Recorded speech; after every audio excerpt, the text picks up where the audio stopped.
모든 국민에게 100만 원씩 퍼주자는 말이 재난기본소득이라는 명분으로 선동되고 있습니다. 이것은 한마디로 4.15 총선용 현금 살포입니다. 국가에서 퍼주는 돈은 결국 국민 세금에서 나옵니다. 그만큼 국가에서 1인당 100만 원씩 퍼주겠다는 것은 결국 국민 1인당 100만 원씩 부담시키겠다는 말이라고 해도 과언이 아닐 것입니다. 우리 세대가 내지 않으면 결국 우리 자녀들인 미래 세대가 갚아야 하는 돈입니다. 무려 51조 원이나 드는 막대한 돈을 코로나19 핑계를 대는 것입니다. 이른바 기본소득은 박원순 서울시장, 이재명 경기도지사, 김경수 경남지사 등 민주당 소속 광역단체장들이 떠벌리고 있는 포퓰리즘의 전형입니다. 표를 얻기 위해서라면 재정이고 뭐고 상관없이 현금을 살포하자는 것입니다. 기본소득 실험은 핀란드에서는 도입 1년 만에 폐기했습니다. 스위스에서는 국민투표로 부결됐습니다. 이미 실패가 입증된 것입니다. 국민 세금을 풀어 표를 도둑질하려는 시도는 꿈도 꿔서는 안 됩니다.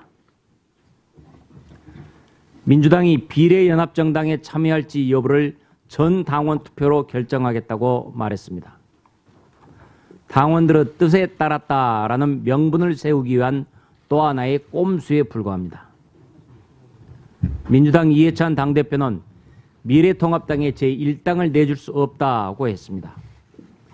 이낙연 공동상임선대위원장도 비난은 잠시지만 책임은 4년 동안이다고 했습니다.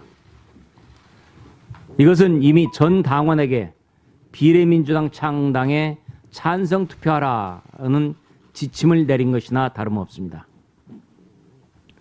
선거법을 날치기 통과시키며 정치개혁이다, 소수정당에 대한 배려다라고 외쳤던 사람들입니다.